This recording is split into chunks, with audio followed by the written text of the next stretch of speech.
Kirby story time. All right, so this message is about the people you grind with won't always be the people you shine with. And I want to speak on my experience in particular. I remember I just left college. I was probably like a year out of college. I didn't graduate now, but I left college. I didn't say graduate. I left college and I went home to work with this production team, and things were going great. I said that I wanted to get more experience in the industry, and so I saw that they were having a casting call, and I was going to be a part of the cast, like an extra, But while I was there, I seized that moment and asked if I could be a part of the team because I enjoyed the work that they were putting out. So I ended up getting on a team, and for a long time, things were going good. Never had any beef with this production crew in particular, but this is the story. So I had an opportunity to move to Atlanta, and I was thinking about not moving to Atlanta, even though Atlanta seemed like the perfect place for me with all the opportunities and just the career field I wanted to get into. And I remember having a conversation with my dad, like, I don't know if I'm gonna move to Atlanta because I told him that I was going to move to Atlanta, and my dad lives in Atlanta. And he was like, "Why don't you want to move to Atlanta anymore? You were so excited about the opportunity." And I was like, "Well, the production team I'm working with, they got this going on, they got that going on. They're starting to build a lot of momentum, and I think it's gonna be good if I help and stay." And he said, "That's their stuff. That has nothing to do with you. They're doing all of those things. Let me ask you something. How much they paying you?" And I got silent. I was like, "Well, I'm not getting paid. I'm volunteering, but I'm gaining so much experience and I'm learning a lot." He was like, "That's cool, but you do the same things. What makes them better than you? Why not start your own stuff? Why are you putting off your dreams of moving to Atlanta and working in the industry because you want to help somebody else build their dream?"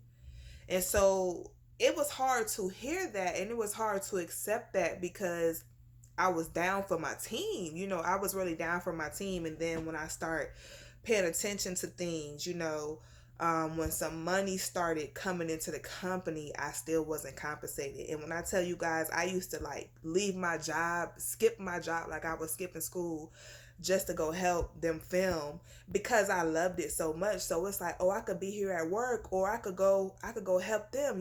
That's what I really want to be doing. So I would be skipping work, missing out on money.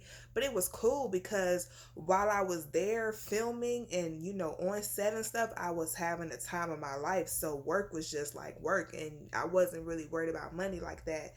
But that message stayed in the back of my head. Once I started seeing money come in, and it's like I still wasn't compensated, and it's like I would be there every single weekend, like giving up all my weekends. And I'm talking about filming 12 to 16 hours a day. I'm there. And so I decided to move to Atlanta because I'm like, you know what? There was an opportunity for me. I asked if I could write, if I could start writing, because I was really interested in writing. And it always like, oh yeah, yeah, yeah, yeah, yeah, yeah. So there was this one particular episode that was shot, and a person who was a non-writer got a chance to write before me. And so I approached the director and I'm like, "Yo, what's going on? Like, I asked you if I could write. This person got to write and they don't even write. What's up with that?" And it was just a whole bunch of runaround stuff. And so like my dad's word stayed in the back of my mind, like, that's good for them, but what about you? And sometimes you're going to grind with people, but you're not going to shine with people. Some people only need you in their building phase, and you can't be mad at that. Sometimes you are only with people to help them build. And once they get to that next level, they are not going to take you. And I realized this is what that situation was. And I'm not mad at it because it's a season for everything, but I just had to take care of me first and go do my own thing. Like, and I'm so glad I had a dad who helped me see that, because here I was putting in so many hours, putting in so much work, giving ideas, being inside of the productions. Like I was doing everything, and like in return I wasn't getting nothing, but I got the experience. I got some experience, and then I had to move on and create my own stuff, because I realized with these particular people, I wasn't going to be able to shine with them. So I couldn't be mad at that. I'm like, shine a light on your own self, on your own productions, do your own thing. Don't ever wait for someone to give you a handout, because it'll never come if you're waiting for other people to validate you, pay you, when you could do it yourself. So this is the message to anybody who is working with people and you feel like y'all don't come up together. Hey, don't be mad if y'all don't come up together. Don't be mad if you're just a part of that person's building story and then they move on, because sometimes you're going to grind with people, but you're not always going to shine with people. And you can't be mad, because you should be building your own anyways. Ownership.